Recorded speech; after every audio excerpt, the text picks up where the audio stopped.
গোরা লোকেদের নীতি, পিছন থেকে ছুরি মারা, ট্রাম্পেরও নীতি।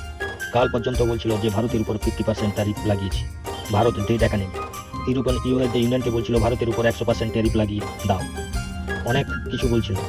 তারা আজ ভারতের সাথে দোস্তি করার জন্য অস্থির হয়ে হচ্ছে। কারণ আজ আপনাদের বলব, আমি যে খবর দিচ্ছি পারফেক্ট, আমি কোনো আবল তাবল বলছি না।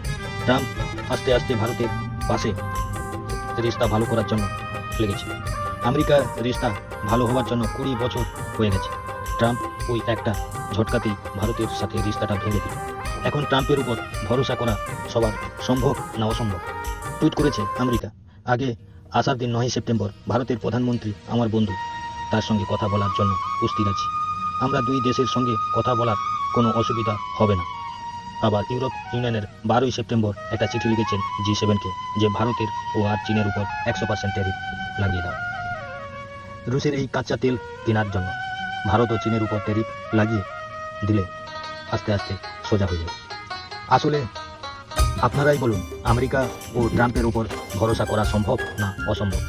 আমার বক্তব্য না, আপনারা কমেন্টে বলবেন। আমেরিকা বন্ধু থেকে কোনো দিনই ভরসা করা সম্ভব নয়।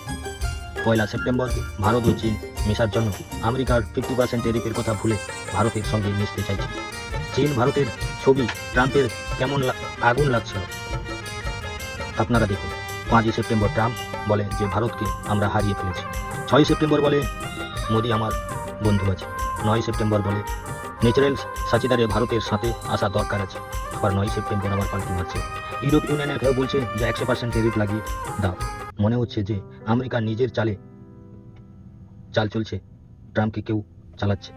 আমেরিকা ও ট্রাম্প সোচ খুব ভালো নয়। সপ্তাহের মধ্যে স্ট্রেট ডিল নিয়ে উপস্থিত আসছে। কারণ আমেরিকা ও ভারতের বিরুদ্ধে ট্যারিফ লাগানোর মধ্যে প্রোটেস্ট চলছে আমেরিকার মধ্যে, থামছেই না। ও আমেরিকার জিডিপি 0.4 নিচে চলে এসেছে। আমেরিকার বছরে $100 লাখ আমেরিকার লোকসান হবে।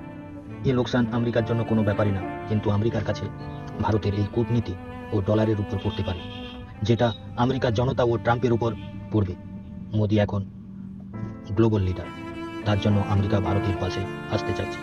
ভারত আমেরিকা 1 দশক সবাই চরণে হয়েছিল যে ট্রাম্প ভালো বন্ধু, কিন্তু বন্ধুর বিরুদ্ধে চাল চেলে ফেসে গেছে।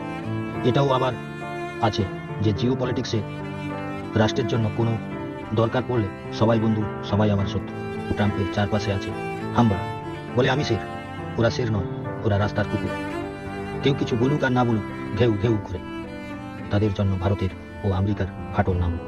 আমেরিকার রাষ্ট্রপতি আপনারও ভাবা দরকার আছে বা ছিল যে ভারতের বিরুদ্ধে আসার আগে 140 কোটি জনতা আপনার জন্য কি ভাবছিল। ভারতের কাছে ও তাদের প্রাণের যে ছবিটা ছিল সে কাঁচের মতন ভেঙে দিলে। কিন্তু আমেরিকা ট্রাম্প আপনার বন্ধু বানাচ্ছেন, বানাও। মনে রাখবেন 1971 সালে সময় ভারতকে চোট দিয়েছিল। আবার 2025-এ গোরা লোকেদের জন্মগত বা রক্তের দোষ আছে, পিছন থেকে ছুরি মার। তাই আমেরিকা ট্যারিফ হাটাও বা $1 ট্রিলিয়ন দাও ভারতকে, কোনো ব্যাপারই না।